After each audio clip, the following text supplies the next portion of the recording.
Hello my dear student, welcome back to competitive guider channel. आप सभी का स्वागत है। आज के इस वीडियो में क्लास 10th भारतीय भवन फिजिक्स के चैप्टर नंबर 3 सभी अति लघुतरीय प्रश्नों का उत्तर करने वाले हैं। तो आप सभी बने रहें, शुरू से लेकर अंत तक के वीडियो को देखिए और सभी अति लघुतरीय प्रश्नों का उत्तर देखिए। आगे आने वाले वीडियो में हम लघुतरीय और दीर्घोत्तरीय प्रश्नों का भी उत्तर करेंगे, तो आप लोग चैनल पे बने रहें। चैनल को सब्सक्राइब कर लीजिए, इसी तरह के नोटिफिकेशन आपको समय समय पे मिलते रहेगा। तो चलिए फटाफट से हम लोग समय बिना गमाए हुए हम लोग जल्दी से फटाफट से देख लेते हैं अति लघुतरीय प्रश्न। अगर आप लोग अति लघुतरीय प्रश्न को देखते हैं तो हमें ऐसा महसूस होता है कि आपका जो ऑब्जेक्टिव क्वेश्चन है वो बहुत ज़्यादा हद तक क्लियर होगा। तो चलिए हम आपको दिखाते हैं ऑब्जेक्ट इसमें क्या है अति लघुतरीय प्रश्न और किस तरीके से उसको हम ऑब्जेक्टिव क्वेश्चन में कन्वर्ट कर सकते हैं।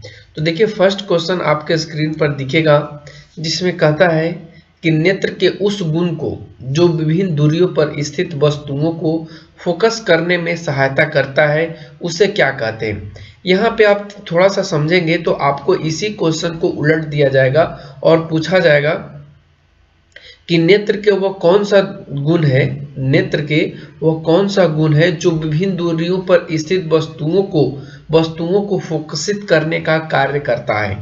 ठीक है, ऑप्शंस में दे दिया जाएगा, ऑप्शन में दिया जाएगा निकट दृष्टि दोष, दूर दृष्टि दोष, समंजन क्षमता या इनमें से कोई नहीं। तो आप लोग जब इस क्वेश्चन को सोल्व कर लेंगे तो वो भी क्वेश्चन आपसे इजीली सोल्व हो जाएगा। तो इसका उत्तर क्या हो जाएगा, समंजन क्षमता। तो जो ऑब्जेक्टिव क्वेश्चन रहेगा ना उसका भी उत्तर क्या हो जाएगा, समंजन क्षमता। तो इन चीजों को आप थोड़ा सा ध्यान रखना और अच्छे से पढ़ना, तो आपका ऑब्जेक्टिव जो क्वेश्चन है ना वो भी क्लियर होते चलेगा। अब चलते हम लोग क्वेश्चन नंबर 2 पे।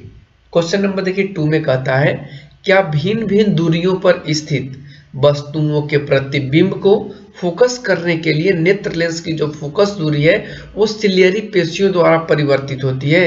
और यहाँ पे उत्तर में क्या करना है, आपको हाँ लिखना है।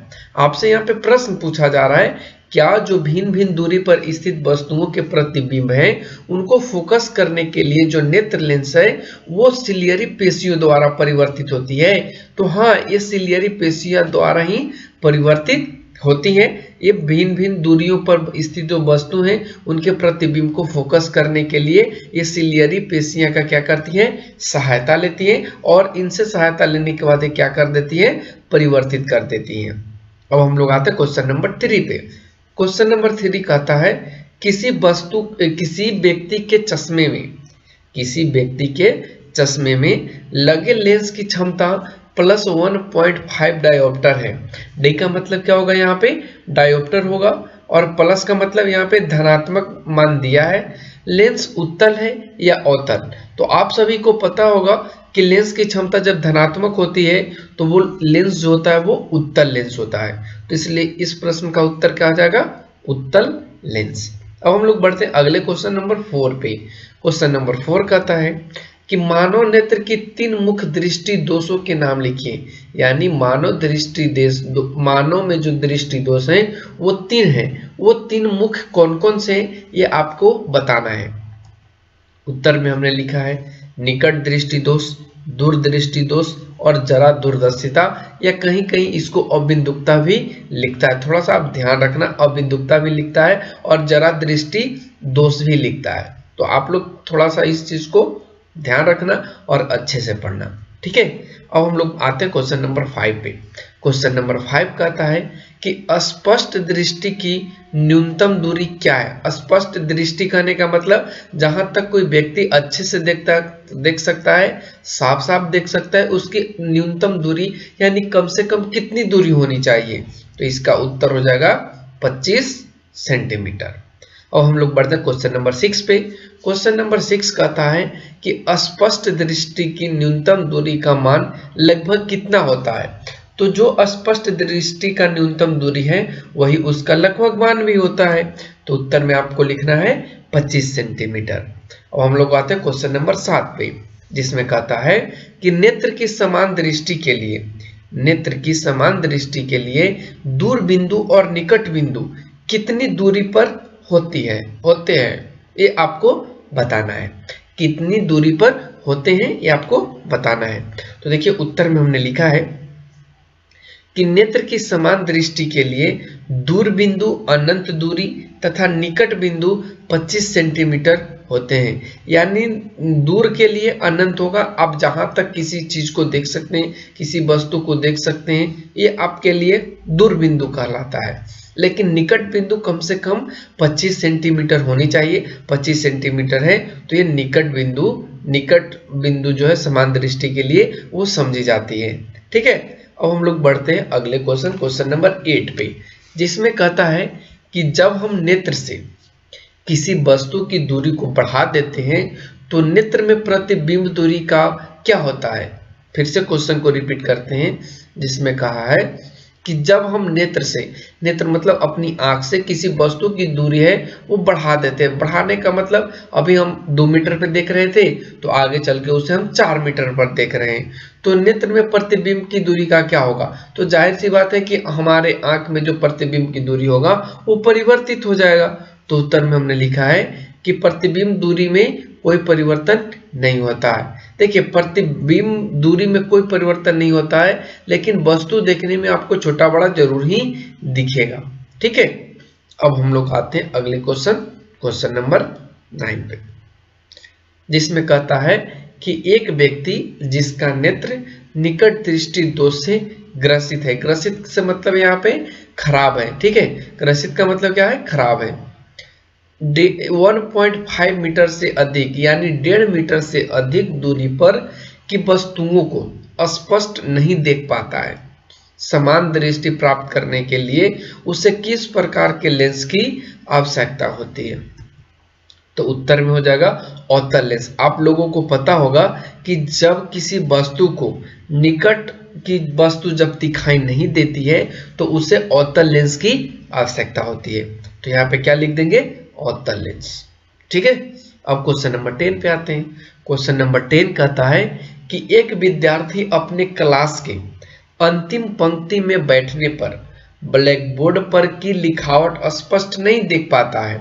उसकी आंख किस प्रकार के दोष से ग्रसित है और इस दोष को दूर करने के लिए किस प्रकार के लेंस का व्यवहार करना होगा। यानी इस दृष्टि दोष को दूर करने के लिए किस प्रकार के बने लेंस का वो उपयोग करेगा तो उसकी जो दृष्टि दोष है वो समाप्त होगी।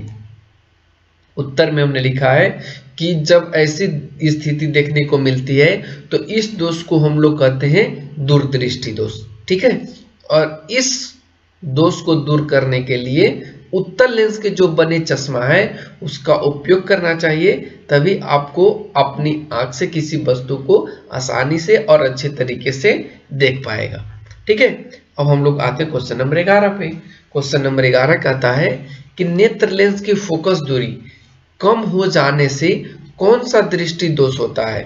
फिर से क्वेश्चन रिपीट करते हैं, जिसमें कहा है कि नेत्र लेंस की फोकस दूरी यानी नेत्र लेंस की जो एफ का मान है वो कम हो जाए तो कौन सा दृष्टि दोष मानव के नेत्र में हो जाता है। तो उसे हम लोग बोलते हैं दूरदृष्टि दोष। क्या बोलते हैं उसे, दूरदृष्टि दोष। और हम लोग आते हैं क्वेश्चन नंबर 12 पे। क्वेश्चन नंबर 12 कहता है एक व्यक्ति के चश्मे में अवतल लेंस लगा है, वह किस दृष्टि दोष से पीड़ित है। तो अभी हमने आपको ऊपर बताया था कि एक मतलब जिसमें उत्तल लेंस लगा हुआ है, जिसमें अवतल लेंस लगा हुआ है वह निकट दृष्टि दोष से ग्रसित होगा और जिसमें उत्तल लेंस लगा है वह दूर दृष्टि दोष से ग्रसित होता है। तो यहाँ पे क्या लिखेंगे, निकट दृष्टि दोष। क्वेश्चन नंबर 13 पे आइए। क्वेश्चन नंबर 13 कहता है किस दृष्टि दोष में किसी वस्तु का प्रतिबिंब रेटिना के पीछे बनता है। यानी वो कौन सा दृष्टि दोष है जिसमें किसी भी वस्तु का प्रतिबिंब रेटिना के पीछे बनेगा।